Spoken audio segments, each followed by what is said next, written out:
Good morning, dear colleagues, respective audience, respective representatives of the embassies in Ukraine, respective representatives of international intergovernmental organizations, of civil society, dear students.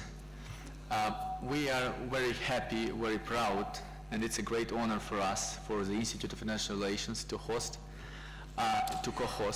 and to hold today a conference with Sovereign Order of Malta. This day was planned for a long time, and we hope that today's conference with its interesting topics, interesting issues which will be raised, will be of great interest for all of us due to the importance of the activity and the role of Sovereign Order of Malta in today's Ukraine, of course looking back at the situation in our country.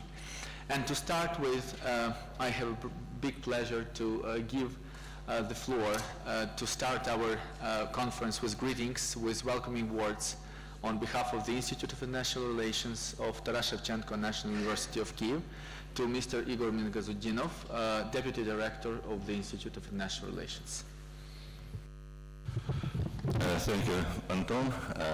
Dear colleagues and dear guests, addressing our guests, of course, we are really glad to welcome you.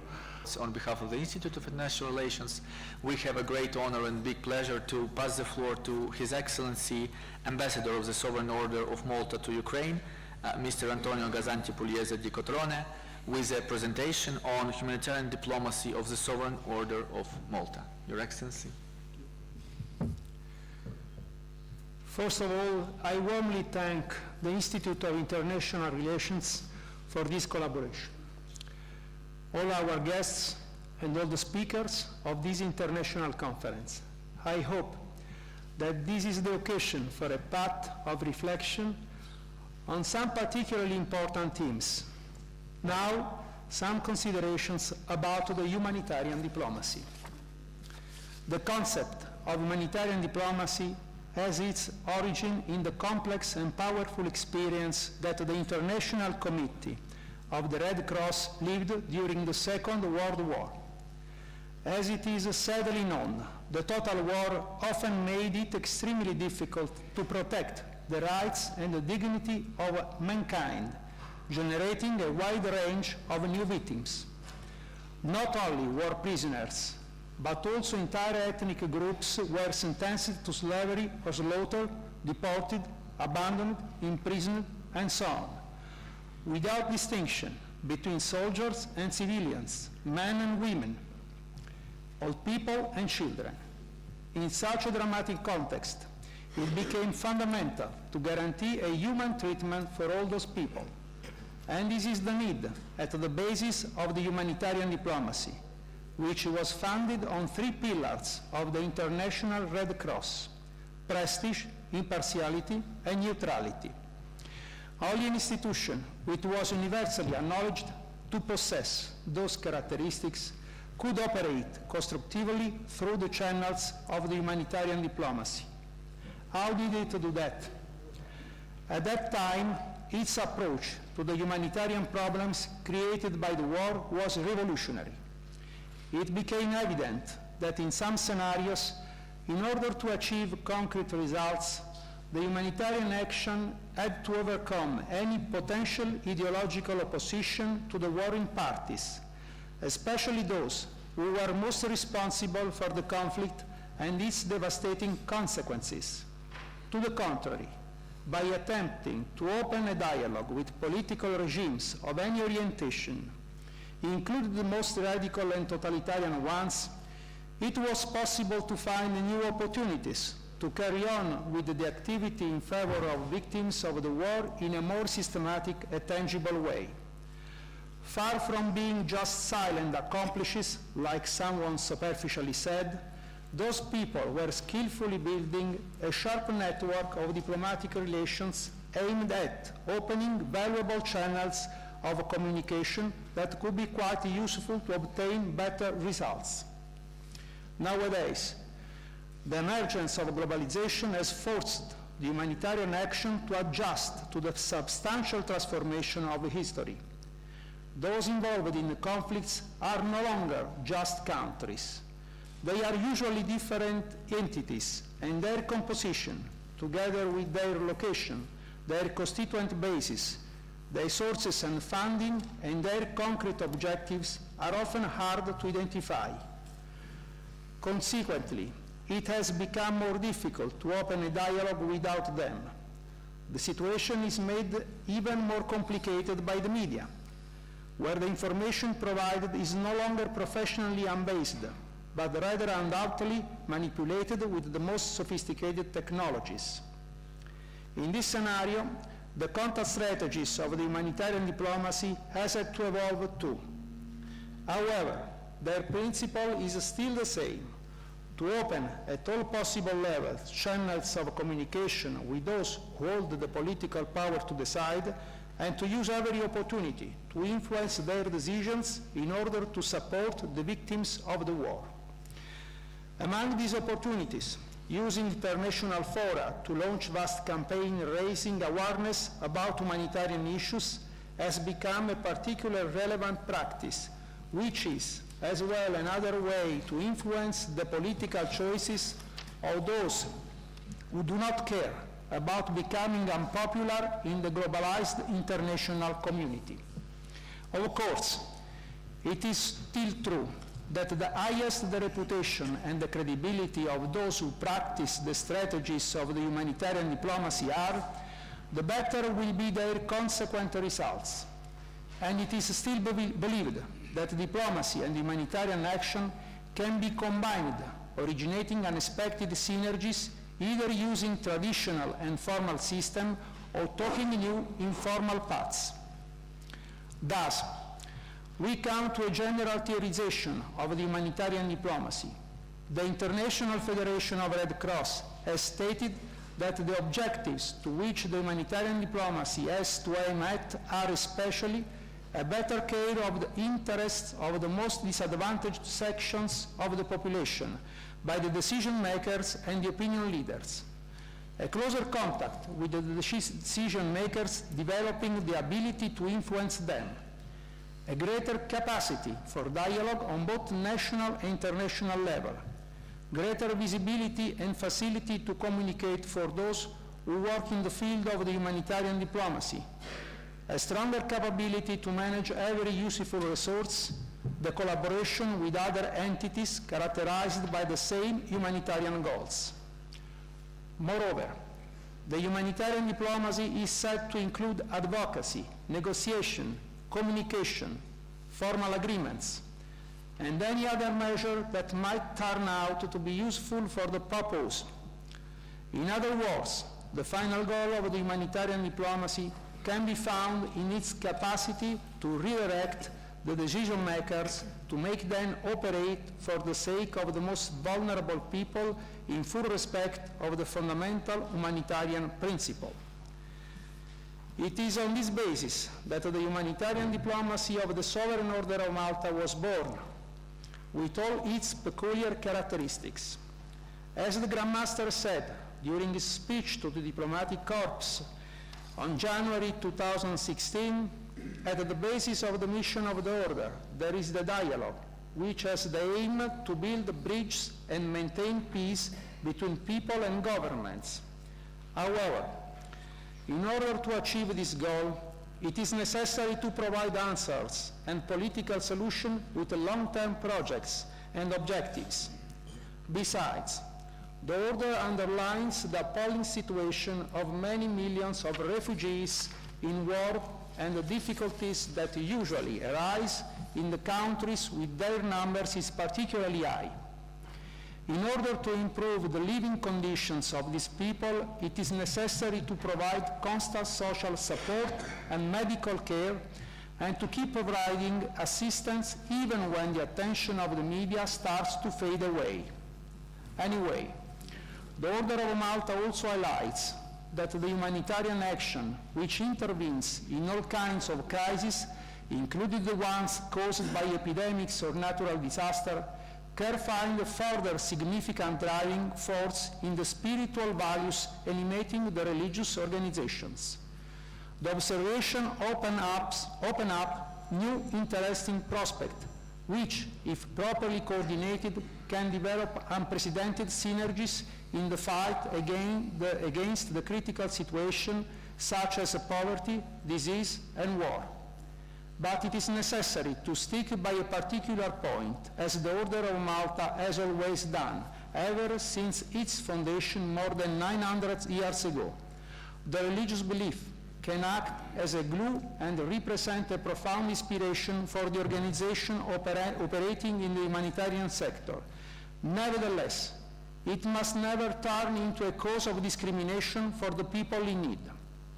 The humanitarian diplomacy of the Order of Malta, built on values such as independence, a political vision, neutrality, and absence of territorial and commercial interests, is playing a remarkable role in developing and supporting these activities in favor of the most disadvantaged people without discriminations.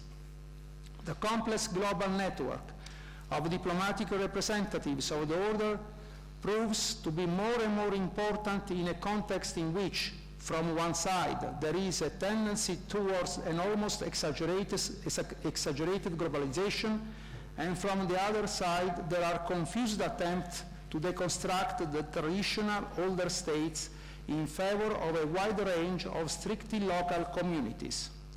The 106 embassies of the Order of Malta facilitated the humanitarian activities of the Order all over the world, thanks to the constant contact with the governments to which they are accredited. Furthermore, through international cooperation agreements, they also permit the integration of the medical facilities of the Order into national health systems, support the importation of humanitarian goods and equipments, speeding up the process and obtaining tax exemption, and contribute sometimes in collaboration with the United Nations agencies to the creation of humanitarian corridors that ensure a better management of the crisis regions.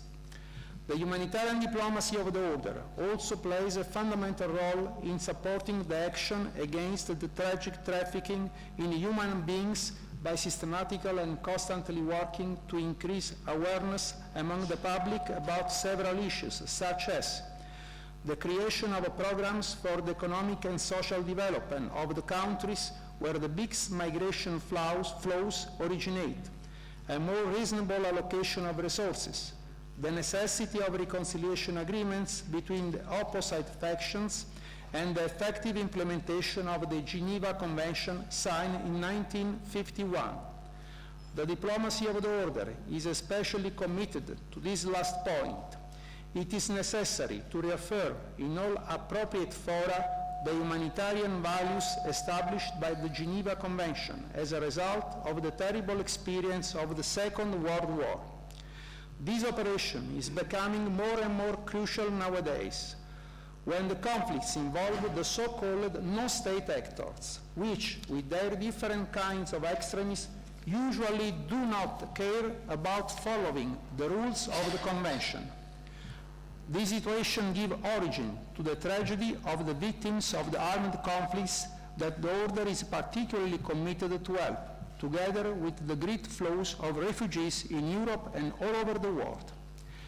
The Malteser, the international agency of the Order for the humanitarian aids, is now helping, together with other organizations, the displaced people in Iraq, Turkey, and Lebanon, the people migrating towards Greece and the southern Italian coasts, the people migrating towards the so-called Balkan route, and the victims coming from the areas of conflict in eastern Ukraine.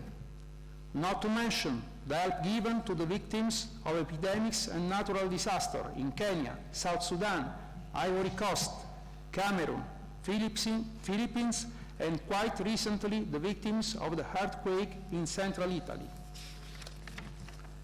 To sum up, far from containing, as someone said, an insoluble contradiction, the expression humanitarian diplomacy can actually represent an opportunity to address the political action towards the achievement of humanitarian goals, enriching and reinvigorating the principle of the international humanitarian law with the spirit and the true, powerful values of the people who are suffering. Thank you for your attention.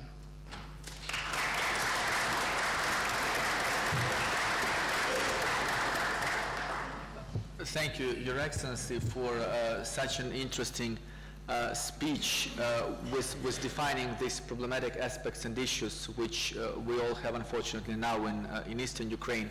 But also we see that not only Eastern Ukraine suffers a lot, that there are a lot of other regions in the world which also have problems related to some hostilities and armed conflicts.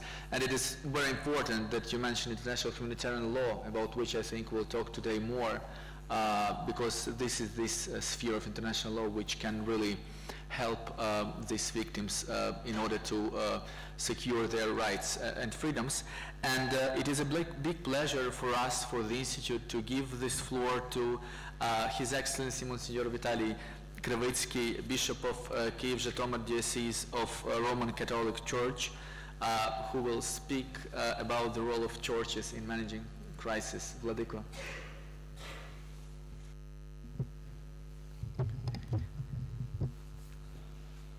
Доброго дня. Буду говорити українською і користуватися перекладом. І дуже вдячний за терпеливість, бо це може декілька хвилин більше зайняти.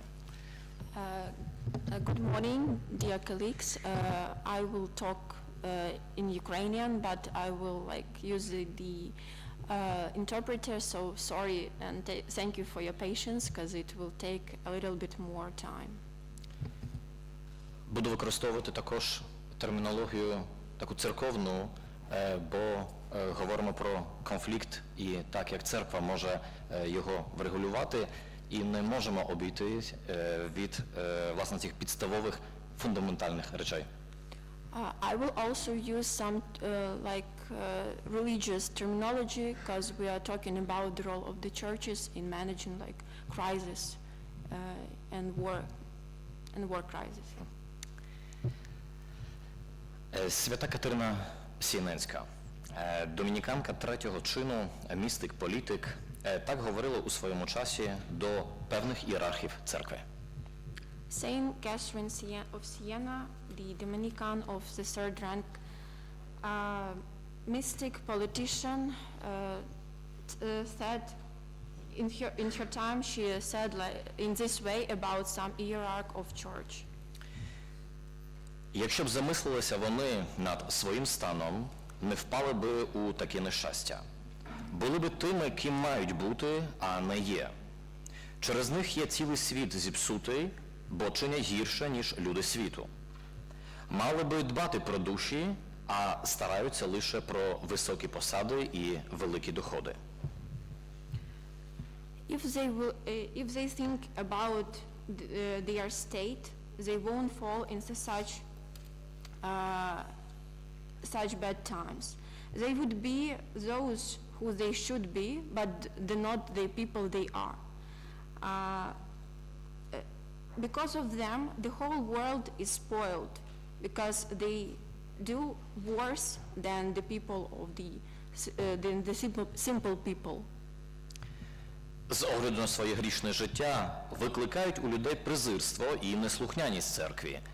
Хоча презирство це і ця неслухняність – це річ гідна осуду, а гріх священників не виправдовує помилок мирян. They should care about souls, but they take care only about their high posts and good incomes. But because of their sin life, they cause the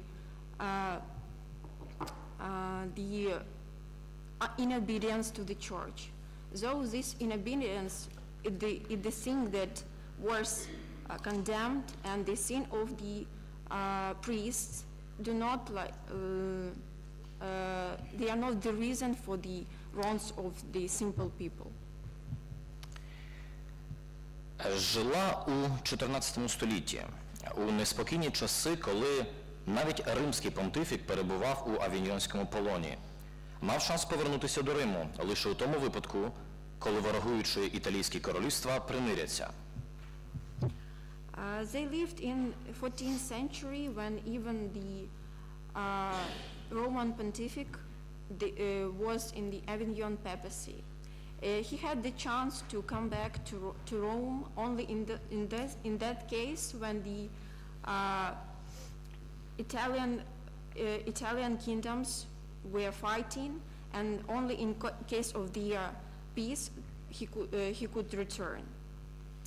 Жінці, яка майже не вміла читати, але водночас стала великим політиком і духовним лідером. Вдалося це завдання, як також багато інших. Свята Катерина наголошує, що церква має бути чистою для того, щоб стати знаряддям врегулювання конфліктів. Піти навіть проти танків, але не з подібною зброєю. A woman that almost couldn't read, but in the same time she became a great politician and the leader. She managed to solve this issue like a lot of others. Saint Catherine stressed that the church should be clean, should be pure to become the tool for managing conflicts, and go even in front of tanks, but not with the same weapon. Трагедії саме ХХ століття, як на які інші, принадили людей відкласти в сторону пиху, яка вштовхує до поглиблення свар і розбиття, а в покорі признати своє особисте безсилля там, де треба знайти шляхи, щоб припинити знищення, чоловіковбивство, насилля, помсту, криваві змагання за владу тощо. The tragedies of the 20th century, they made the people to put aside their pride that pushes people to worsen the conflicts, and in condemn acknowledge their like personal that they cannot find the way to stop conflicts, killing of people, and all these wars and conflicts. Старше покоління пам'ятає жахіття Карибського конфлікту. Коли конфлікт двох держав ядерних, Сполучених Штатів Америки та Радянського Союзу, поставить світ під загрозу знищення у атомній війні. А лише наполегливий голос римського первосвященника Йоанна XXIII, який безперервно телефонував президенту Кеннеді і комуністичному лідерові Микиті Хрущову, відвертає від світу цю загрозу. Older people remain the catastrophe of the Caribbean crisis when the conflict of two nuclear states of the USA and the USSR jeopardizes the whole world and almost called the nuclear war. And only the persistent call of the Holy Father Ioan XXIII that consistently called the President Kennedy and communist leader Nikita Khrushchev made prevented the whole world from this threat. Особа медіатора мусить бути такою, щоб обидві сторони мали можливість до неї прислухатися і підкоритися її розсудливості і справедливому милосердю. Ця особа повинна засвідчити свою незацікавленість, небайдужість в наданні переваги будь-якій стороні і бути правдивим відображенням Небесного Отця.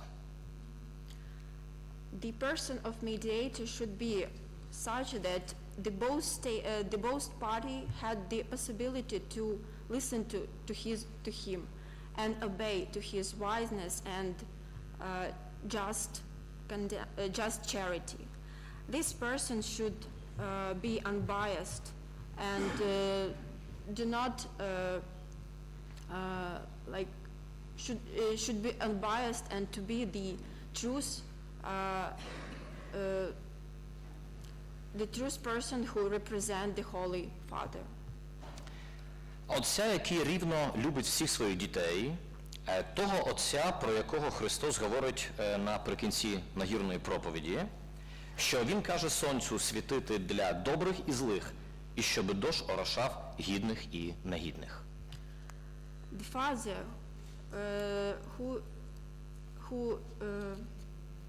who loves his children in the same way, and the Christ says in his that the sun should shine for good and for evil, and the rain should fall for all the people. Ми шукаємо тих, хто стане сполучником між одними і другими, і скаже тим і тим однаково з любов'ю: «Діти мої».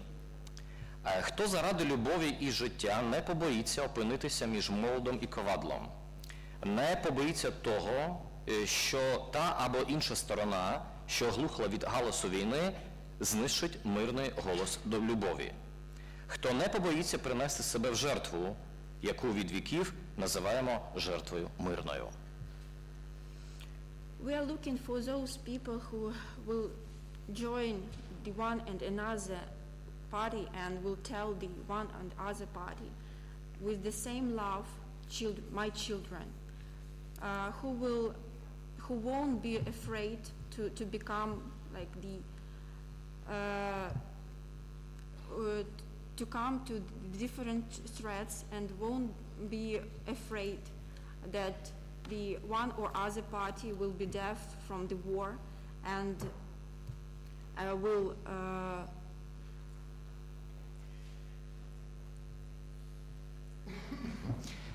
yes. Філіппіни, Маніла, 1983 рік.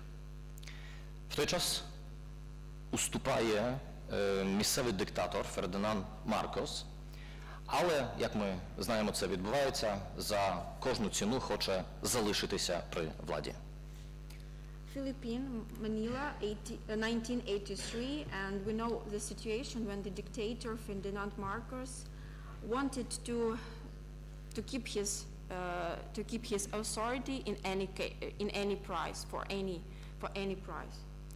В державі відбувається переворот, і диктатор виступає проти тих, хто, власне, його заколотив, готовий на будь-які кроки.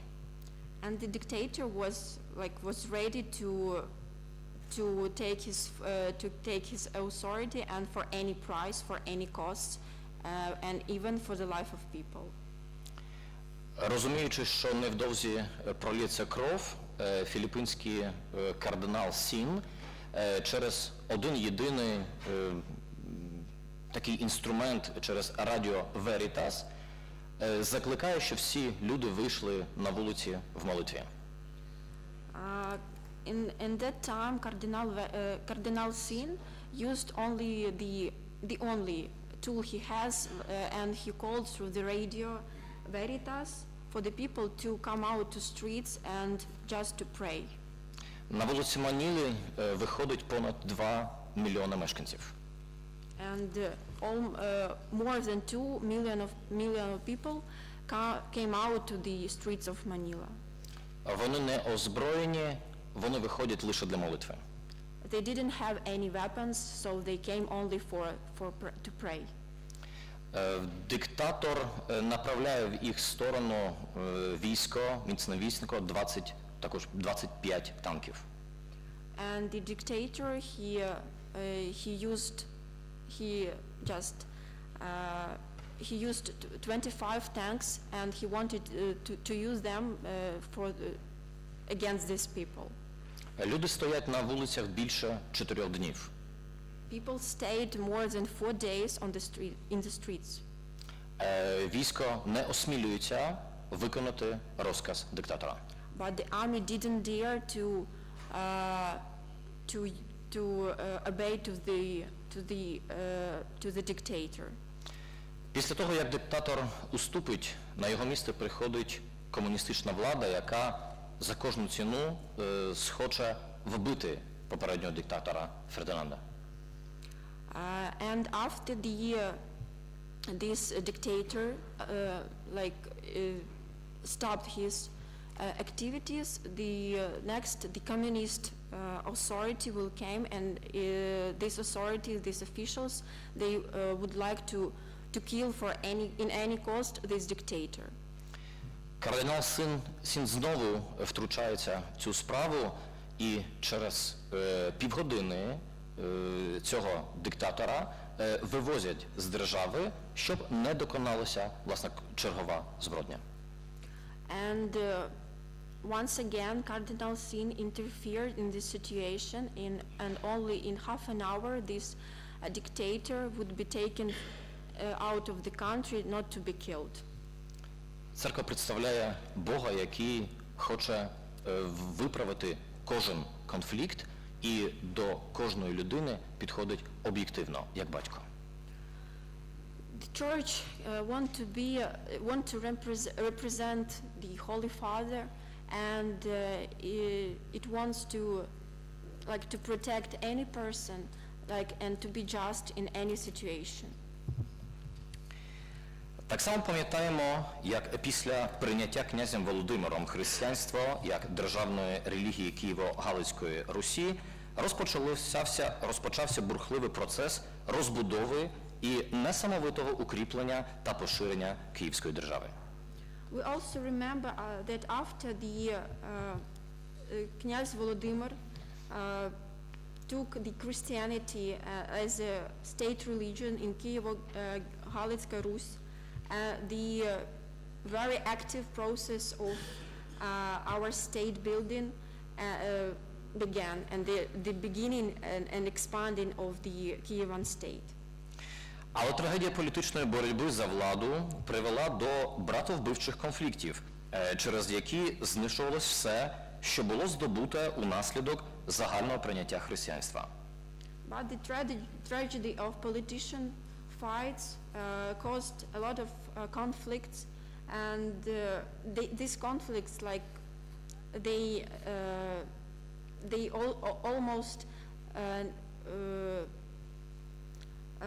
almost failed all the good things that Christianity brought to the land of our state. І знову медіатором, посередником і регулятором конфлікту стає на прохання Київського посольства Римський апостольський престол, який впроваджує санкції проти християнських князів Заходу, які би намагалися втрутитися в конфлікт і тим самим підсилили його. And at the same time, the mediator, the intermediary and regulator of this conflict became the Roman Apostolic Chair, and it imposed the sanctions against Christian head of the states of Western states, and because they tried to influence and interfere within the conflicts and to strengthen it. So not to do it, the apostolic chair interfered. Саме тоді, коли вдавалося втягнути в конфліктні процеси не стільки всю церкву, скільки її впливових діячів, країна залишалася без надії на справедливе милосердя і милосердну справедливість, без права і суду. Тоді наступала руїна, а саме так окреслюється найбільш сумна доба історії України. Руїна наступала тоді, коли Лавра перетворювалася на політичний майдан, а Свята Софія з кафедри на трибуну для Чорної Ради. І ніякі дипломаті вже не могли запобігти розбрату і ворожнечі. When the church was,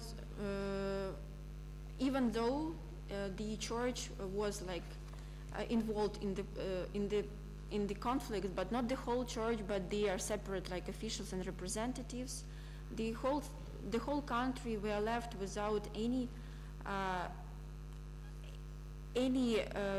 prospect for just mercy and merciful justice, and without the rights and without law and the court.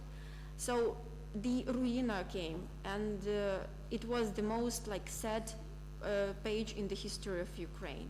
And the period of Ruina came in those times when Lavra, Saint Lavra became the political area, and when the Saint Sophia became from the cathedral to the like place for the Chorna Rada. And no diplomats could like prevent the conflicts. Сама тільки дипломатія у вирішенні конфліктів не є достатньою. Бо дипломатія може поставити крапку на самому конфлікті, але вона не вилікує зраненого, не залагодить виразок спричинених конфліктами.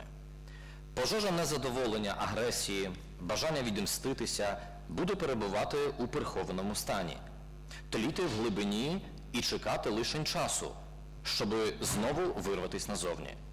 Натомість медіація зі сторони церкви, яка не втратила своєї святої материнської нейтральності, небайдужості, під час конфлікту своїх дітей, саме вона створює оновлене середовище і без обмежень в часі лікує всі наслідки негараздів, спричинених кровопролиттям, гвалтом, насильством. The only diplomacy itself in the managing of crisis is insufficient. Because diplomacy can stop the conflict itself, but it cannot cure around it. And it won't like cure the whole consequences of the conflict. Aggression, the desire to revenge will still be in the depths of the soul of the state and people, and only wait for some appropriate time to come out. And in the same time, the mediation of the church that still has its whole like mother neutrality but not indifference, with while the conflict of its children, and only this diplomacy creates the good surroundings without any time, and cure all the consequences of conflicts and all the assaults and massacres while the conflicts. Під час свого перебування в Україні великий святий ХХ століття Йоанн Павло II закликав українську молодь прийняти українську історію як свою особисту історію спасіння. Мусимо віднестися уважно до його заклику. Бо і наша історія, і проблеми сьогодення ясно показують нам, що церква може і повинна виступати медіатором у вирішенні конфліктів. While the state in Ukraine, the Holy Father of the 20th century, Ioann Pavlo II, called Ukrainian youth to take the Ukrainian history and as the personal history of And we should be careful and respect his call, because our history and the problems of nowadays shows us that the church can and should become the mediator in the managing of conflicts. Вона може і повинна зробити це принаймні у трьох напрямках: культурно-просвітницькому і лікувати скалечену ментальність конфліктуючих сторін, соціально-гуманітарному і лікувати контуженість, спричинену злиденістю і відкинутістю, і у перспективному, тому що скероване у майбутнє, і лікувати молодь від вірусів застарілої агресії і інвазії ідеології, які породжують хворобливу конфліктність. The church can and should do it in at least three directions, like the cultural, and cure the wretched mentality of the conflicting parties, in social humanitarian, and cure the consequences from the poverty and all the wrongdoings while the conflicts, and in perspective, because it should cure the use from the viruses of the old aggression and invasion of ideologies that causes these conflicts. Не буду перераховувати всього, але в останньому році Святий Престол був медіатором у відомих таких конфліктах між Південною і Північною Кореєю. I won't count all of them, but in the last years, the Holy See became the mediator in managing such crises, like between the North and South Korea. Прикладом до цього був врегульований конфлікт між Кубою і Сполученими Штатами Америки в 2014-му.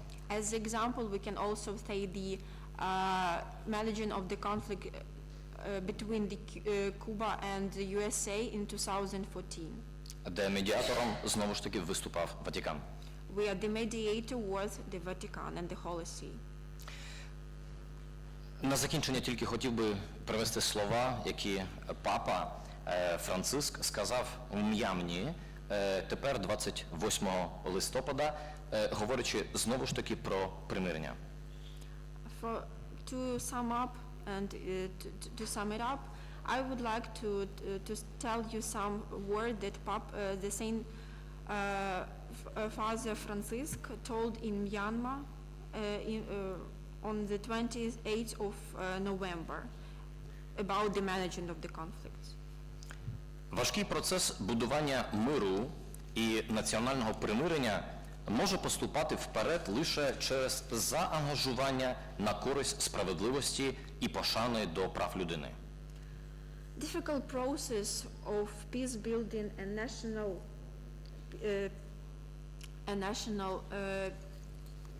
peace can be made only without some biasing and only because of the respect to human rights.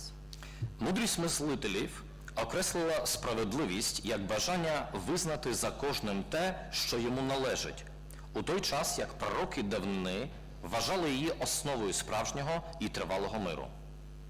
The wiseness of the people, it called the justice is a thing that means that desire to acknowledge the thing that belongs to the person, and the justice is the basis for the true lasting peace. Релігії можуть відіграти значущу роль у зціленні почуттєвих, духовних і психологічних ран тих, які постраждали під час років конфлікту. Черпаючи із глибоко вкорінених цінностей, вони можуть допомагати викорчовувати причини конфлікту, будувати мости діалогу, шукати справедливість та бути пророчим голосом для страждаючих. Religions can play an important role in cure of our sensitive and spiritual and psychological wounds that were caused while the conflicts.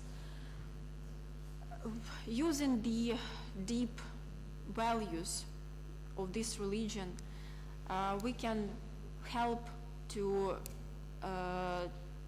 destroy the causes, the reason for these conflicts, and build the places for dialogue, to seek for justice, and be the voice, the needed voice for those who need it. Дякую за ваше довге терпіння, я скоротив майже до половини. Thank you for your patience. I tried to be as much precise as I could. Thank you very much, Your Excellency. I think that this is quite a unique experience and ability to listen to your wise words, really. all your examples which you showed us really show how the church can be a mediator, how church can help in managing crisis.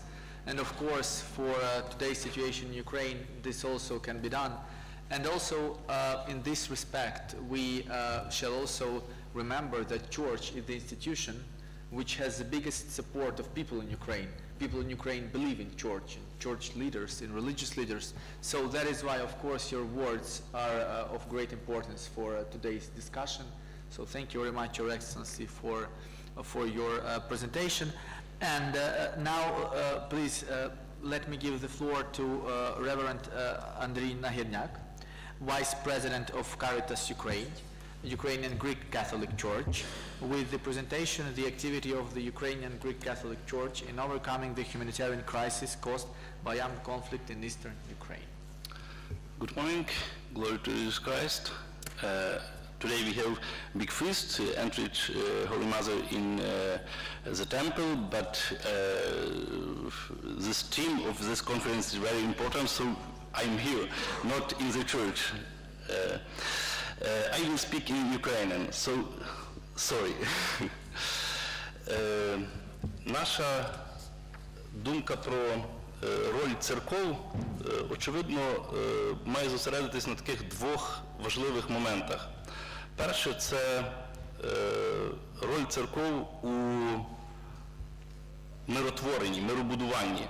Ми, на жаль, частіше чуємо про те, що релігійні чинники є одними з тих, які використовуються в конфліктах, в розбурхуванні конфліктів, але насправді розуміємо, що також релігійні чинники є важливими у миробудуванні. There are probably two aspects of the roles of the church that should be addressed today. First of all, church should be treated as a mechanism of peace building. Sadly, often we hear that church is used as a mechanism to escalate the conflict, but not to resolve it. І це ми бачимо також і на прикладі конкретної ситуації в Україні. This is also seen in the example of the situation in Ukraine. З одного боку, ми всі чудово розуміємо, що воєнна агресія на сході України з боку Росії постійно прагне використовувати розбурхування релігійних аспектів цього конфлікту. On the one hand, of course, we understand that the military aggression in the east of Ukraine tends to use the church as a mechanism to escalate the conflict. І воднораз ми бачимо, як церкви і релігійні організації в Україні постійно намагаються перетворити ось цей процес ескалації в миробудівний напрямок. But on the other hand, we usually see how churches and religious communities are trying to change this process into the peace-building process. І я думаю, що роль Всеукраїнської ради церков і релігійних організацій у процесі пониження градусу певних конфліктних напружень і в тому, щоб просувати миробудування, є дуже великою. And of course, I believe that the role of the Ukrainian community, of the Ukrainian religious community, is really high in deciding this process and moving towards peace building. Ця роль є важлива як всередині країни, This is very important. This is as important inside of the country. Так і у міжнародних стосунках, де церкви і релігійні організації беруть участь в різноманітних і конференціях міжнародних, і через свої структури, які знаходяться в інших країнах, як, наприклад, Українська греко-католицька церква чи взагалі католицька церква, використовує свій потенціал і свої можливості для того, щоб привертати увагу до подій в Україні і зосереджувати всю міжнародну спільноту на вирішення гуманітарної кризи, яка тут існує. As outside in the international relations, where the religious communities and church itself takes part in the international relations, taking part in the international organizations, as for example the Ukrainian Greek Catholic Church, which also moves towards peace building, trying to change this process and help to restore peace concerning the conflict in Ukraine and every other conflict. І для того, щоб перейти до другої важливої ролі церков, ми, власне, можемо використати приклад акції «Папа для України». To move towards the second example, we can use the example of the action support for the fathers of Ukraine. Pop for Ukraine. Ця акція не лише носить соціальний характер, не лише покликана вирішити гуманітарну кризу, яка існує в Україні, This action is not only called to support the humanitarian crisis in Ukraine, і хоч це є головне її завдання, although it is the main mission. але сам факт її проведення по цілій Європі є способом зосередити увагу міжнародної громадськості на тій ситуації, яка в Україні відбувається. But also one of the main missions is to concentrate the attention of people on the situation which is taking place in Ukraine. Для того, щоб говорити про конкретну роль, зокрема, Української греко-католицької церкви, то можемо говорити, що вона також проявляється в обидвох напрямках. In order to talk about the role of the Ukrainian Greek Catholic Church, we also should take two aspects of it. Ми розуміємо, що наше завдання як церкви є також знижувати градус певних напруг. We understand that our task as a church is also to lower the tensions of the conflict І просувати ідею миробудування, and to move the idea of peace building. а з другого боку це здійснювати конкретну допомогу. And on the other hand, to provide concrete and specific help. І ця конкретна допомога є також виявом миробудування. And this specific help would also be one of the aspects of peace building. Наша церква, очевидно, що здійснює цю конкретну допомогу в такий подвійний спосіб. З одного боку, це через величезну мережу релігійних громад, а з другого боку, через певні структури, офіційні структури, які здійснюють систематичну і професійну гуманітарну допомогу. This is done through two mechanisms. One of them is through the religious communities, and the other one is through the official authorities and their capacities, by providing support through their possibilities. Очевидно, що допомога, яка надається через релігійні громади, чи це на сході України, чи на заході України, для внутрішньо переміщених осіб і для воїнів АТО, членів їх родин, членів родин загиблих, це допомога, яка надається більше для тих, які мають певний зв'язок з громадою. Але вона має велику перевагу в тому, що вона є дуже безпосередньою, особистою. Obviously, the direct support from the religious communities to those injured or to the families of the injured or for the internally moved persons should go to the persons who are at least somehow connected with those communities, but the benefit of such support is that it is really direct. Надання допомоги через певні структури, які існують, а це в першу чергу мережа благодійної організації, офіційної благодійної організації нашої церкви «Карітас України», providing support through the organizations which exist, which in the first turn is through the Caritas Ukraine, our organization which exists in Ukraine. Але також і через інші структури, такі як Департамент військового капеланства, but also through other structures such as, for example, the Department of Military Chaplaincy і Комісію охорони здоров'я. and the Commission on Health Protection.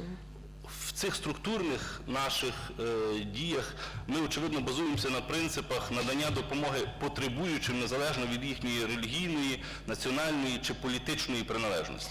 In the activities of this organization, of course, we concentrate on providing support and help for those who need it, without regard to their religion or belonging to any community. Головне, щоб людина відповідала критеріям потребуючої особи. The only criteria is that the person needs support. У цій допомозі Карітас, зокрема, через Карітас за роки військової агресії надана допомога порядку на 35 мільйонів євро. During the military conflict in Ukraine, the support amounts to 35 million euros. І близько півмільйона осіб отримали цю допомогу. And almost 500,000 persons got that support.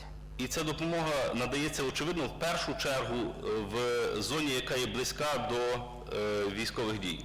And of course, in the first turn, the support is provided to the persons in the frontline zone. Впродовж цього часу ми розвинули нашу діяльність в Харкові, Краматорську, Запоріжжі, Кам'янському, Маріуполі, Полтаві, Кремені, Сєвєродонецьку, Кривому Розі, Мелітополі та в інших містечках, які є на зоні конфлікту. During this time, we provided support to such cities as Kharkiv, Zaporizhzhia, Melitopol, Donetsk, and all the other cities in the frontline zone. Це стало можливо також завдяки тому, що там була присутня вже наша церковна мережа. This also became possible because our church network was present at that time in Ukraine. Для нас це дуже важливо, тому що таким чином розвивається спроможність місцевої громади у вирішенні соціальних викликів. It is very important for us as the possibilities of the local community are developed in such situations. Громада сама безпосередньо долучається як до процесу оцінки потреб, The community also is involved into the process of the assessment of the needs, так до пошуку шляхів, методів, форм їх вирішення і включається в сам процес надання допомоги. Search for ways, methods and forms of resolvement, and is also involved into the process of resolvement of the support. Працівники наших організацій, які не завжди і, як правило, навіть часто не є самі вірними нашої церкви, є членами нашої місцевої громади і самі перебувають часто в складних життєвих обставинах, і забезпечення їх роботою вирішує ще одну соціальну проблему.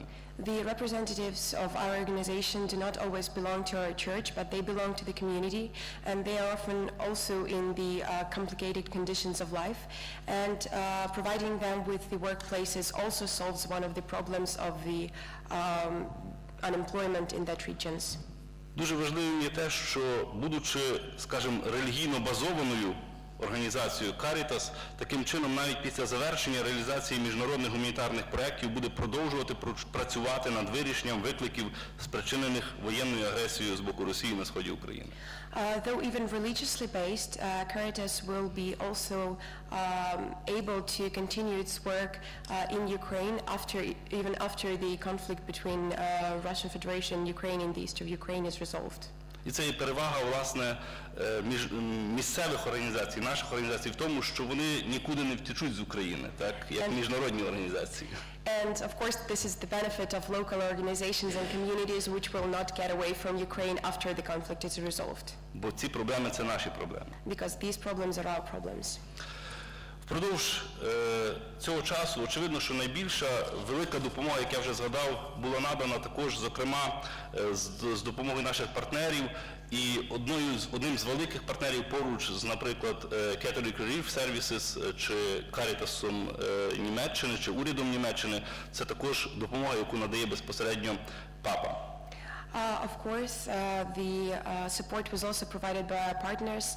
Besides Caritas Germany and Lviv Service Center, the support was also provided by the Pope. Ця акція в першу чергу направлена на вирішення гуманітарних проблем, таких як брак тепла, місця проживання та харчування. This support is concentrated on providing help for the lack of heat and food. І десятки тисяч осіб вже отримали цю допомогу, і цієї зими знов отримають таку допомогу. And thousands of persons have already gotten this help and will also get this help this winter. Вже найближчим часом Caritas планує розпочати реалізацію проєкту з допомогою коштів від Папи на 700 тисяч євро. In the nearest future, Caritas is planning to start a campaign to support these people with the help of the Pope for 700 euros. І це, власне, допомога перезимувати. And this would be the support which would help people to live through winter. Хочеться при цьому задати також маленький такий момент співпраці, яка постійно існує насправді між Карітасом України і Мальтійською службою допомоги. Зокрема, там, на сході України, спільно з Мальтійською службою ми розмістили 3 польові кухні для приготування їжі. I would also like to mention that one of the aspects of cooperation between the Maltese Support Service and our organization, we placed 3 filled kitchens in the east of Ukraine. І витратні матеріали навіть для цієї кухні, власне, також закупаються через ініціативу Папи для України. And materials and products for this kitchen are also bought by the initiative from the Pope for Ukraine. Це так про гуманітарний момент, але церква також, дбаючи, власне, про це миробудування, розуміє, що ось цей момент не лише є задоволення таких нагальних гуманітарних потреб в теплі і їжі. This was the humanitarian aspect, but the church also understands that it's not only about the humanitarian aspects and people needing Власне, products and clothes. тому є декілька напрямків роботи Карітасу, які спрямовані на допомогу в інтеграції вимушено переселених осіб в нові громади. That is why there are aspects of work of Caritas which are concentrated on supporting internally moved persons and enforceably moved persons. Налагодження взаємопорозуміння, зокрема, також між вимушено переселеними особами і громадою, а також, зокрема, і тими, які в громадах постраждали від війни, оскільки вони є демобілізованими або членами сімей загиблих. And conciliating the internally moved persons and the local communities, and also helping to get the understanding for the local communities which were, and the people who were demobilized, and the support to the families of the injured and dead. Головна мета цих проєктів, які здійснюються і в Харкові, в Запоріжжі, в Кривому Розі, в Кам'янському, в Коломиї, в Дрогобичі, в Франківську, це є об'єднання і інтеграція українців. The main purpose of this project is the integration and unity of the Ukrainian people from the eastern and western cities of Ukraine. І, власне, на це ми хочемо зосередити особливу увагу, тому що будь-яка гуманітарна акція, будь-яка гуманітарна робота, вона має за собою нести, власне, ось цей зміст, так? Зміст, який полягає в тому, щоб будувати мир вже тепер, в безпосередніх стосунках і думати про те, як цей мир має виглядати в майбутньому. And this is the aspect that we wanted to emphasize because, of course, this is the main purpose and the main way that we all should think about, not only peace building, but how the peace should be built, how it should be formed and then kept. Я не буду більше зосереджувати вашої уваги, хоч маю ще багато що розказати про нашу діяльність, але я думаю, що це є ці головні речі, на які я хотів звернути увагу. I will not emphasize anymore as it has taken a lot of time, but I believe that those were the main aspects that our organization works on. Thank you very much. Thank you.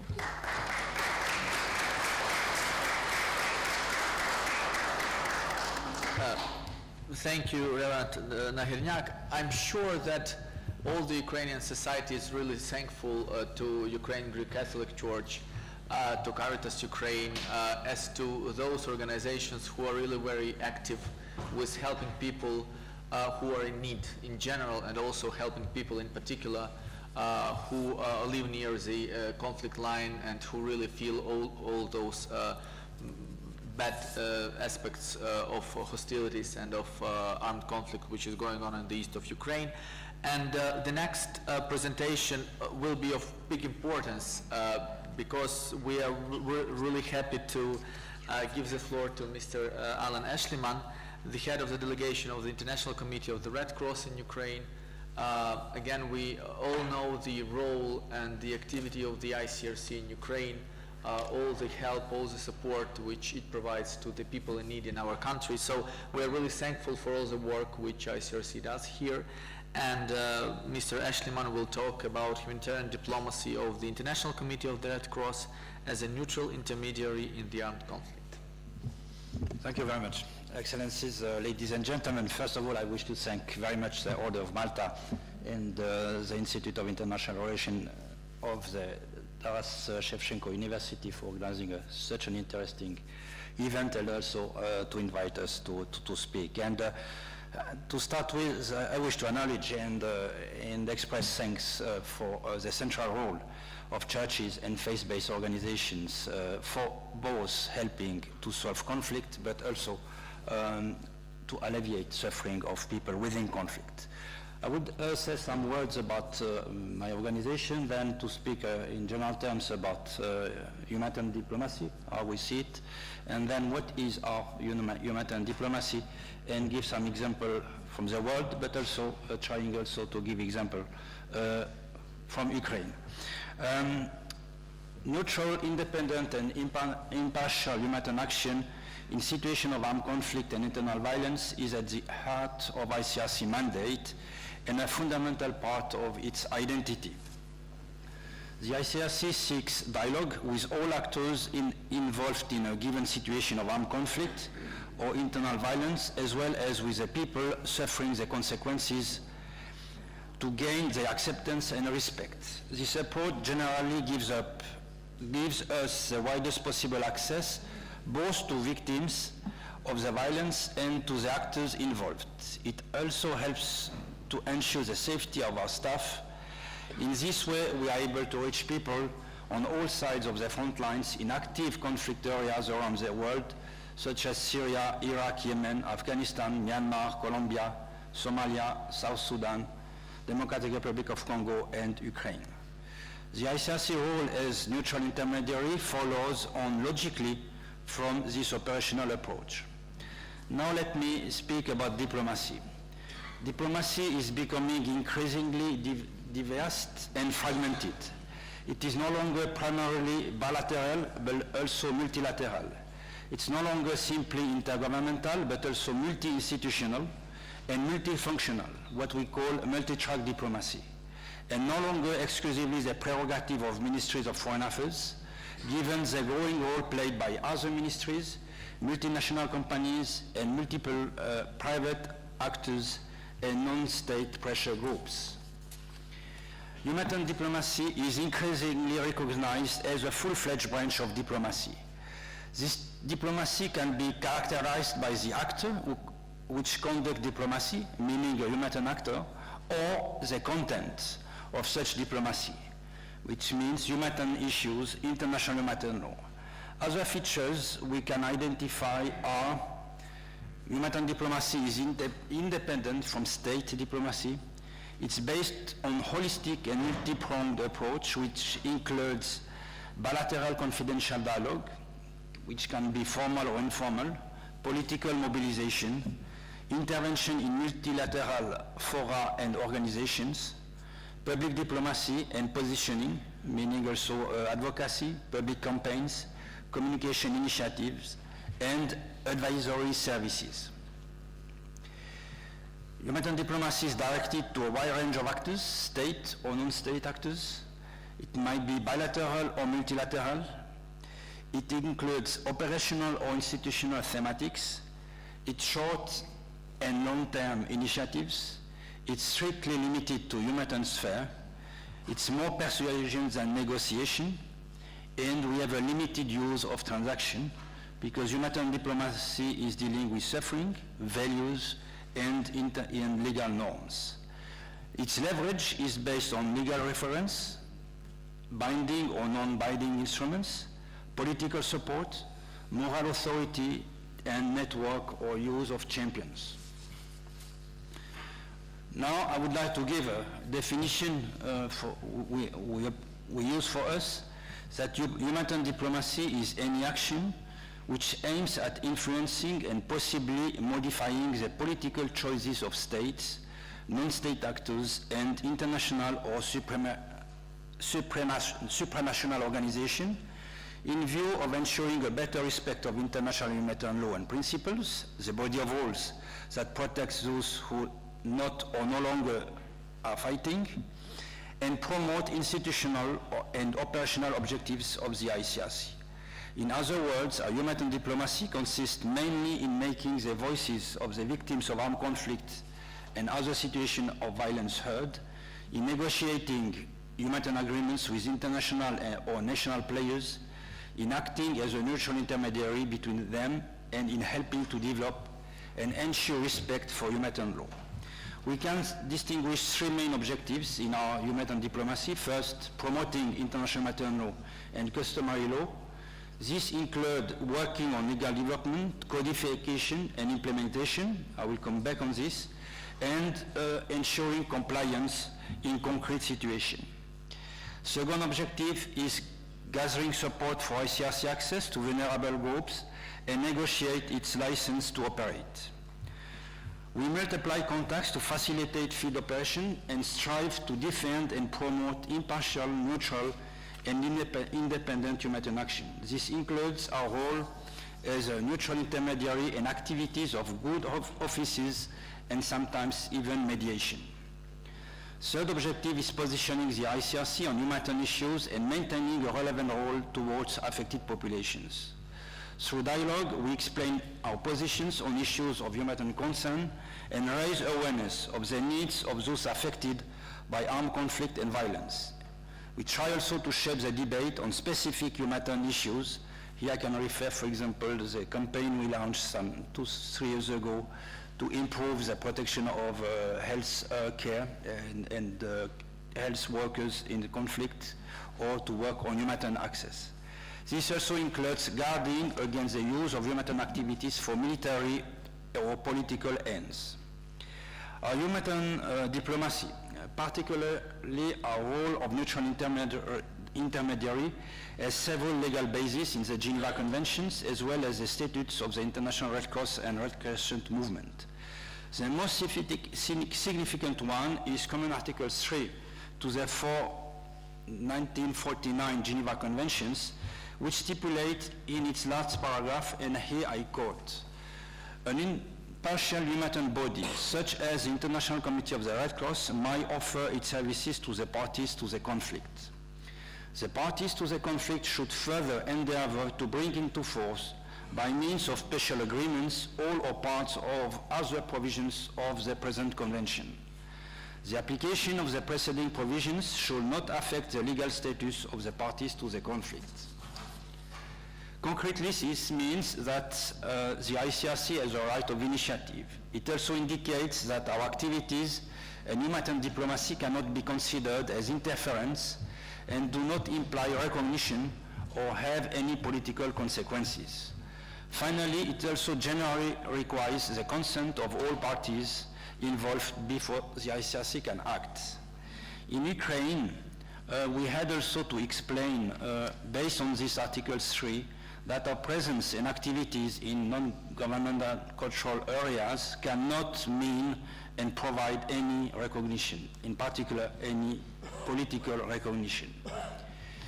Humanitarian diplomacy is within our DNA and one of the pillars and support for everything we do or making possible our concrete humanitarian activities in the field, as would be finance, administration, logistics, and human resources. Indeed, humanitarian diplomacy exists since the birth of the ICRC. Our founder, Henri Dunant, was shocked by the suffering on a battlefield in Solferino, in Italy, in 1859. On this basis, he wrote a book, The Memory of Solferino, which could be seen as a type of, at that time, modern way of advocacy. And 3 years after they founded, 4 years after they established the Committee for the Relief of Military Wounded, which became afterwards the ICRC. And the following year, this group of 5 eminent people, citizens of Geneva, mobilized the International Committee at the time to adopt the first Geneva Convention, so of 1864. I think it is one of the first experience of a group of private people pushing, mobilizing state to adopt an international treaty.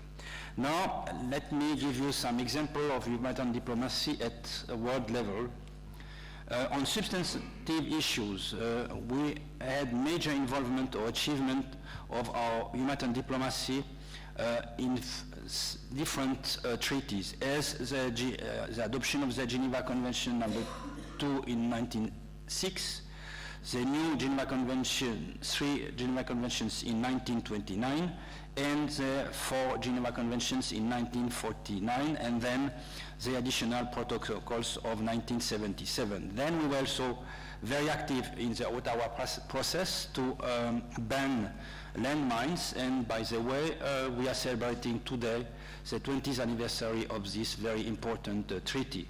We were also very active in the Oslo process, which led to the ban of cluster munition in 2008, and more recently in the negotiation of the Armed Trade Treaty and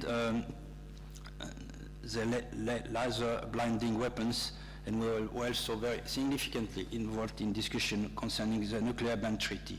In all this negotiation process, we had always our approach based on the reality in the field, based on humanitarian problems we identify. Then we organize some expert meeting to come with conclusions, fact-based conclusions, and then mobilization of states in view to organize diplomatic conferences and make some proposal of text to improve the protection of victims of armed conflict. On operational issues and context, there are many examples of achievements of ICRC humanitarian diplomacy. In addition to daily effort to secure access to territories, affected people and detainees, let me give some examples. Our good offices to facilitate the peace negotiation in Colombia recently, notably by organizing the transportation of the FARC negotiators to Cuba. The establishment of a tripartite commission between ICRC, Iraq, and the international coalition to deal with the issue of POWs and missing persons following the invasion of Kuwait and the ensuing conflict in Iraq in 1993. And this commission is still working and functioning. The evacuation of civilians and combatants from Aleppo in Syria last year.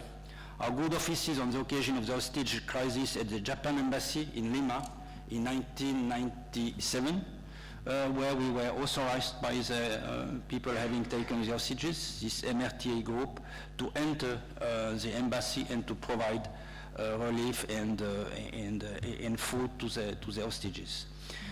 The organization of many transfer repatriation operations of released detainees or prisoners of war, and the visits to detainees nearly in all conflicts.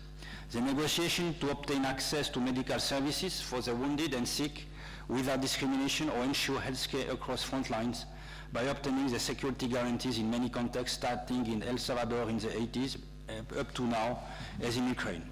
The participation also in the release of the Chibok girls in Nigeria last May. There are nowadays new issues of development in the world which bring additional challenges to humanitarian diplomacy. I would like just to mention some of them. The increased polarization of the world and the development of multi-centers of influence, the fragmentation of power and groups in many contexts. For example, in Democratic Republic of Congo, in Syria and Sudan, we need very often to negotiate with more than 40 different armed groups. This makes the task very, very difficult. Also, the increase of transnational actors and of criminal agendas. Another challenge is globalization and interconnectedness. Another one is uneven understanding of sovereignty. We see also more protracted conflicts, greater fragility, and ever-increasing needs. There is also a relative decline of multilateralism. We also witnessed recently the withdrawal from international treaties, which means that it's not anymore a taboo, and an increased difficulty to get consensus on new treaties. And we have finally security concerns, and in some cases rejection of mutual impartial aid, and a quick qualification of being Western-oriented organizations, and consequently with some rejection. To finish, let me give some examples. In Ukraine, we have an intensive and daily humanitarian diplomacy at many levels. First, for access. Discussion with the government to go to the contact line, to be authorized also to transport humanitarian cargo to NGCA. In NGCA, discussion to be authorized to work. We have around 40 daily field trips to contact lines, villages, and localities on both sides of the contact line.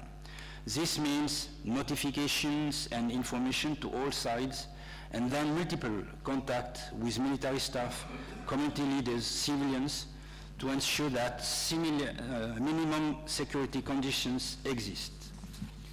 For concrete activities, on both GCA and NGCA, we have no negotiation on the nature of the programs we implement.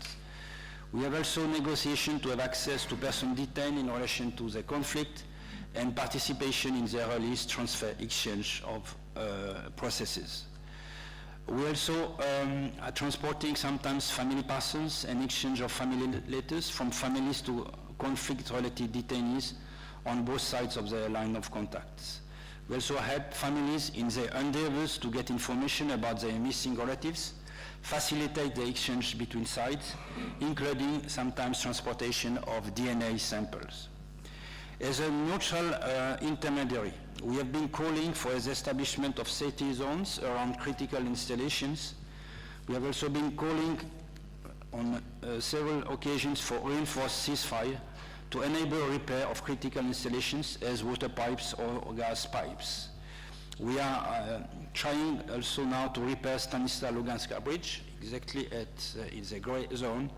We are facilitating the provision of water, including through payment of electricity sometimes. We are organizing for transportation system in gray zone locations, including for pupils going safely to school, etc. We are also expressing readiness to act as a go-between between the government and non-governmental control areas on any humanitarian issue or issue with humanitarian impacts. We are also organizing transport through that contact line of medicines provided by other organizations upon request from NGCA representatives. On substantive issues or advocacy, we are regularly submitting papers to members of parliament, submitting position papers to members of parliament on draft laws, as the law on the missing, the law on mine action, or the law on penitentiary services, which are now discussed. We are also providing advices to relevant ministries, drafting laws and writing policies, and we are trying to convince the government to adhere to additional international treaties as the Cluster Convention or the Armed Trace Treaty, etc. So I thank you for your attention, and thank you.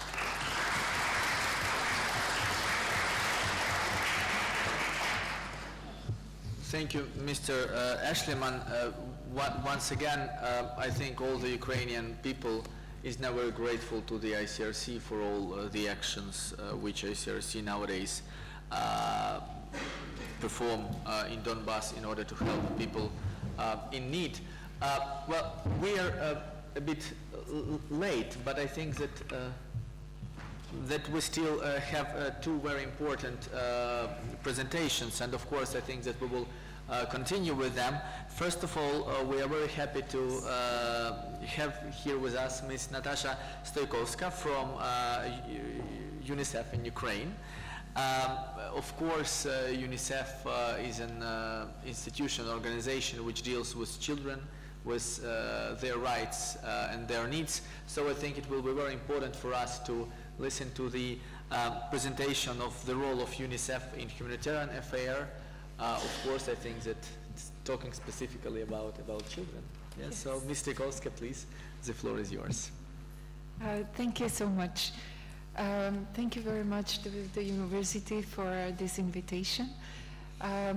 We are very pleased by the invitation from Order of Malta. We appreciate it, and we are very thankful for giving us this space to talk about the children and their needs. And thank you to the young people interested in this subject. Very short about UNICEF. UNICEF is a United Nations agency with a specific mandate for children. In Ukraine specifically, we have been supporting the government since in the past 20 years, and that's the strength of UNICEF, as globally we are present in 119 countries. In addition to our colleague that very well explained about the international framework that Ukrainian government is working with, UNICEF is part of it. And in addition, we have a very specific mandate, and that's the Convention of the Right of the Child, which is universal and applies for every child on planet, including Ukrainian children. The strength of the humanitarian part of UNICEF program is that being present and working closely with the governments in 190 countries after the Second World War, when some conflict happens or some natural disaster happens, UNICEF already has their networks and their established systems in place that can be easily transform or improve and be able to address the specific needs of children in this unpleasant and inconvenient situation that happens in conflict or natural disasters or complex emergency situations. In Ukraine specifically, we started a humanitarian program which I'm leading in UNICEF immediately after the conflict started, late 2014, and we are still providing support to about 1 million children in eastern Ukraine in a couple of areas that are part of our mandate. That's the child protection issues, water sanitation and hygiene promotion, as we know that that's a big issue specifically in Donetsk and Luhansk areas, both in government and non-government control areas. Then education, which we are promoting inclusive education for all children, and health, nutrition, and HIV/AIDS.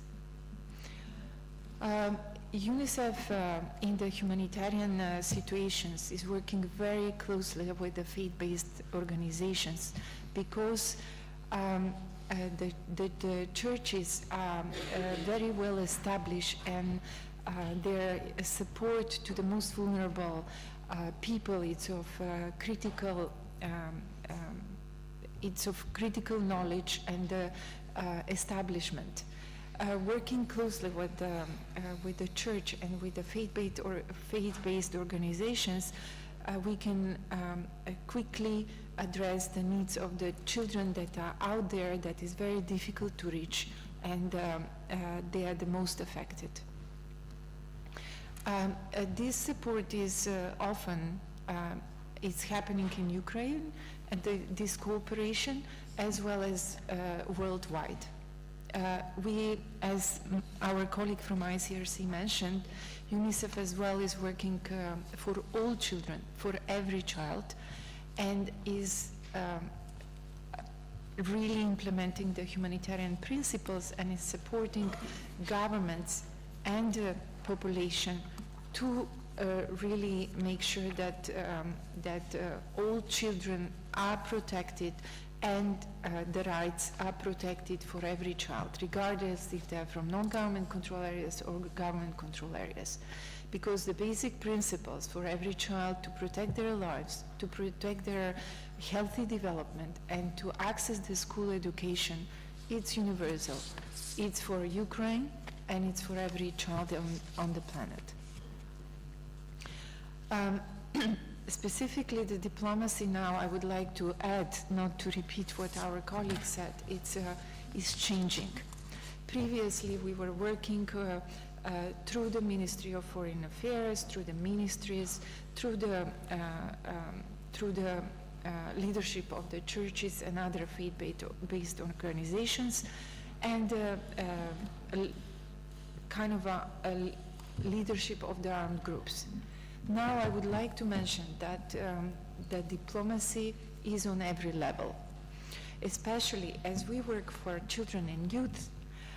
The youth is playing a very important role through the social media, through access to internet, and youth being out there, being exposed to different discrimination, and posting immediately on their Instagram, Facebook, Twitter, bring us to a new era of diplomacy where we need to really rethink what kind of ways and what kind of messages the adults, the leaders, are sending to the youths out there. I would like to bring to our attention the extremization using the youth to kind of through the nationalistic and extreme movements. They are really targeted and pretty much brainwashed. Why? If the rights of the children, and for UNICEF, child is 0 to 18 years old people, according to the more international standards, if those youths and adolescents don't access all their rights, they're not engaged, and they're not well informed about the future of the country, they can be easily target of different armed groups. They can be easily targeted of structures that might be more corrupted, more criminal, and engage faster. Usually they're faster and more and better organized, and which can bring as a, the future of the country can be compromised. This being said, the diplomacy plays a crucial role in this kind of situations, because if the youths are well informed about their situation and what their leaders are promoting in the very big summits like G8, like among the parliament, what is really promoted from the in different forums, that can really prevent and give them hope for the future. And if we match it with a good education and job opportunity, that can play a really important role in their life. Investing in the youth, in the children, is nothing new, but a way we need to address those issues these years, I think we're really to rethink. Access to internet produces a very quick exchange of information. Saying that the organization like UNICEF, governmental, not governmental, including churches, are meeting their needs might be in contradiction with the opinion and feeling they have. And now having programs that can deal with those feelings and opening dialogues for peace building, for explaining the ways, the immediate ways that are available for the young population, needs to be taken into consideration. As UNICEF, we work very closely using with the youth participation programs, with the youth themselves from both sides of the contact line in Ukraine, trying to ensure, trying to use methods and tools that are more attractive for them, to ensure that the extremization and militarization of youth is reduced and is controlled, and opening such dialogues and informing them the parliament and interparliamentary groups are important, because then the politicians, those that are making decisions for the security and safety of this country, can take into consideration the developments with the children and youth. In addition, what is working very well with the young population is when they see that the support to the really most vulnerable people are there. It's something that attracts them, because being in the very isolated areas that shelling is part of their life gives them a sense of usefulness, sense of being part of the society and being part of their own future. I would like to also emphasize do not harm principle, which is something thinking about the population here, is that when you are a provider of the humanitarian support, the dignity of the receivers, of those that I need, is the key principle that needs to be taken into consideration. Having a passive recipient is not the formula, but having an active decision maker that will provide you of the information on the needs, including the solutions for the problems, it's the way forward and shouldn't be underestimated. This is very easy to say, is not so easy to implement in the humanitarian programs.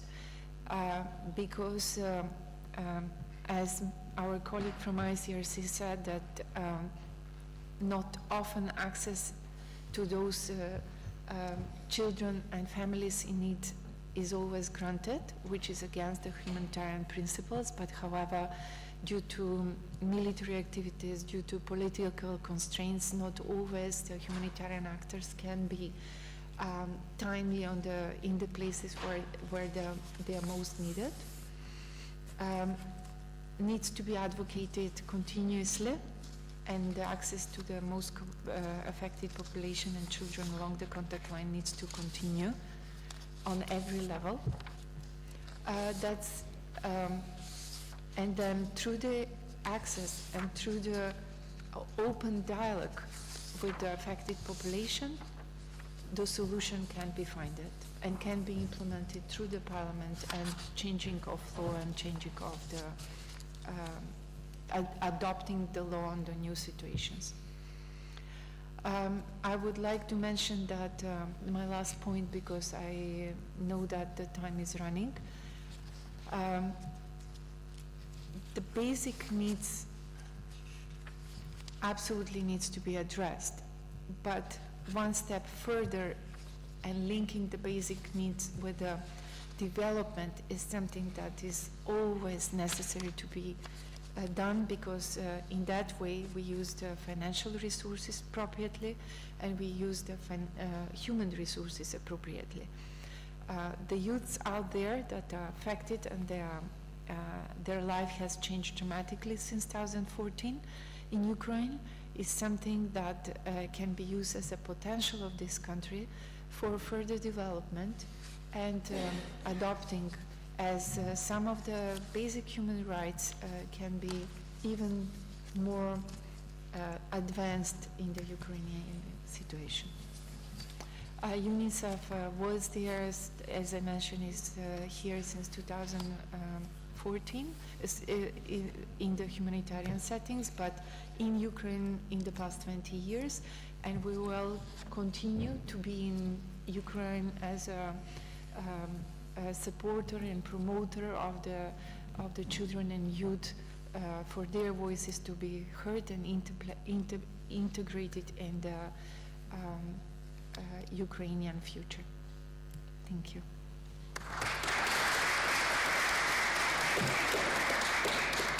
Thank you, Ms. Tukovska, and to all the UNICEF in Ukraine for, of course, addressing the issue of protection of children, of their rights and freedoms, because, of course, we all understand that children are most vulnerable persons due to their age. They are unprotected, so really your activity is very important for our country, especially nowadays, especially looking at the situation in Donbass. And dear colleagues, we have another very important presentation in this first section. It is presentation by Dr. Sergei Bogdanov. He is head of the Research Center for Mental Health and Psychosocial Support of the National University Kyiv-Mohyla Academy. And Dr. Bogdanov will be talking about the programs for psychological trauma recovery, rebuilding trust in communities in the east of Ukraine. Again, a very important issue, looking back and looking forward to what will happen there. So, Dr. Bogdanov, please. Thank you very much. I will thank you, the Institute of International Relations and the Order of Malta, for invitation and possibility to present a project that our university realizing since the last 3 years with Maltese International Aid. And it's a great pleasure also to be here with our great partners, with the UNICEF in Ukraine, and with Caritas. We have a lot of joint projects and a lot of joint activities. And my presentation is related to the topics raised or described mostly by Your Majesty, the Bishop Krivitsky here. As he said, that the psychological trauma and healing of psychological wounds goes hand in hand with peace building and with rebuilding social trust. And as a university, we have our tools and instruments how we can impact on what we can do for the peace building in Ukraine. And first of all, it's a research results. And secondly, it's evidence-based approaches that related to the research results that we have and to the best practices. There is a first slide. I hope that you can see it, but yeah. I just would present only a few research conducted among IDPs in Ukraine. The first was conducted among, there was a national-wide research has been conducted by International Alert as a national-wide research among adults. And this research suggests that 30% of IDPs have symptoms of post-traumatic stress disorders, and around 17% of IDPs has symptoms of depression. And those results, our university conducted also a representative study with UNICEF in the Donetsk and Lugansk Oblast among children, school children, and it's also a representative results. And it shows similar that more than 25% of children have symptoms of post-traumatic stress. And there is a 3-4 times higher than in countries that are living without war, just that we know what are the problems we are facing here.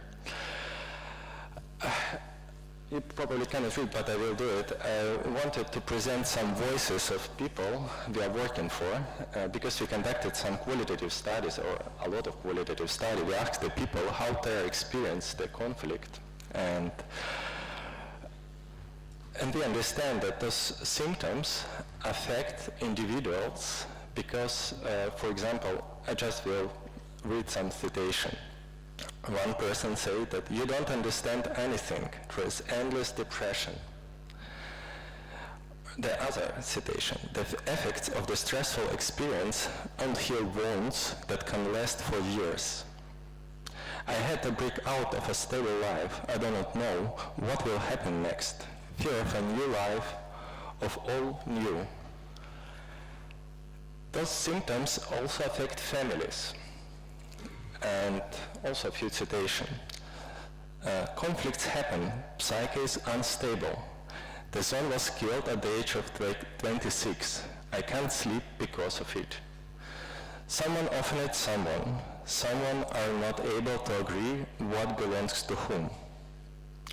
Or other citation. Problems in the family, cruelty of children due to the fact that children are beaten and scolded. Conflicts with parents. Children don't understand, start yelling, we don't hear and don't see each other. Adults are nervous. That's all citation of ordinary people are living in the east of Ukraine or spread it all over the Ukraine, and they're speaking about how the war impacted their life and their family life. They also impact communities. Many conflicts in communities are described as occurring in public spaces without any apparent reason. Rubbiness with no reason everywhere. Or there is a wall around us, people forget about us, it's very hard psychologically, hopelessness. Or neighbors look askance, we feel whispering. There is a feeling of many people, of IDPs, if they are moving from the home and looking for a new life in the society. And we can say that the existing armed conflict has psychosocial effects are transferred into other social spaces, leading to exacerbated conflicts in employment spaces, public transportation, schools, and within the families. And now we are close to this phenomenon of social trust. And if we are speaking about the social trust, there is two aspects. First of all, the we are speaking that one party should rely on the other party. And the second aspect is that the risk of the harm in the future plays a role. And both these aspects are affected by the war. So the people lose their ability to rely on other people, and the fear increase. And then we should deal with fear and with conflict all the time in order to make a peace building, in order to heal these wounds. We wanted to explore a little bit more about the reason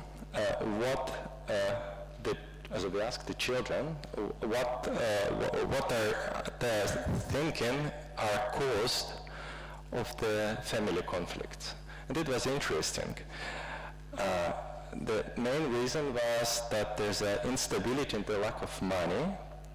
It's clear. There's a main reason for the conflict. But they also say that the lack of understanding, low psychological culture, and reluctance to communicate with each other, there is a great reason for the family conflict. And exploring this phenomenon, we can plan better our intervention for the rebuilding trust. And the same also I would rely to what you and Tasha said about the mass media. We also asked the children what they're thinking about the fear of war. And they say that in mostly cases they're caused by mass media information. So the children are afraid not so much from the proximity to the front line zone, but much more for the exposure through the mass media. And we should really pay a lot of attention to the messages that it affects really the children. In order to build effective psychosocial interventional programs, we should respond to the different contexts of the socio-ecological system, so not only work with the individual, but also with families and the relationships, individual with other, with communities, and in bigger field with society. And we are trying to do this in our centers that we created in the east of Ukraine, in Kyiv as well, with support of the Maltese International, with support of German humanitarian assistance. There is places where the people can feel home, can feel safe, and receive a psychosocial support. And we are trying to provide stability in individuals' everyday life through evidence-based treatment of major mental health problems for those who need this.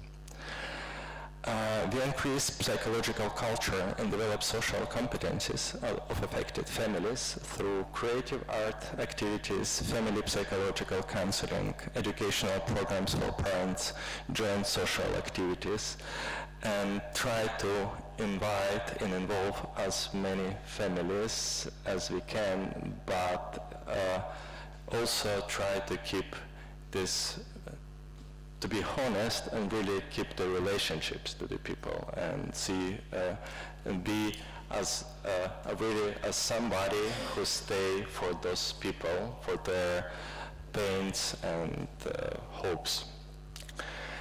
And we're also doing a lot of events on the community level. Many, there is only some pictures of those. And we are trying to provide information to the people about trauma, about how to overcome trauma, evidence-based information that really reduce myths and reduce fears and give more understanding in communities. I mean, not only the IDPs or veterans community, but also professional community and the people who are working for IDPs and veterans. And in order to establish a better connection and in order to support a learning from each other, and in that way, this rebuilding the trust between affected community. And there are also a few citations of people, what has changed after working with us or having some contact with us. And there's only a few examples. And it works for you. Listen, after I started visiting the center, wings grew up, and everything is not so bad. There was also a problem of emotional burnout, fatigue. When I started to come here, then there are such few new forces, thoughts, project, get out of inspiration. After visiting individual consultation, I began to sleep.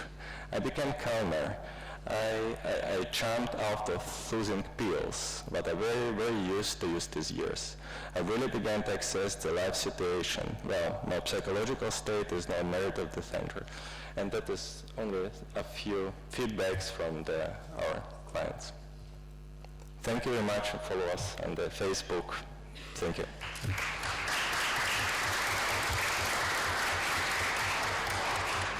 Thank you, Dr. Bogdanov, and thank you for all your job, your work, which you do for people with psychosocial issues, with traumas. This work is very, very important nowadays for Ukraine. Dear colleagues, respective guests, I think now we'll have a break, maybe not a small one, a little one, yes, to enjoy coffee. We, the organizing team, we will show you how to get there. So let's go there, have a snack, have a coffee and tea, and let's have a discussion there. Thank you.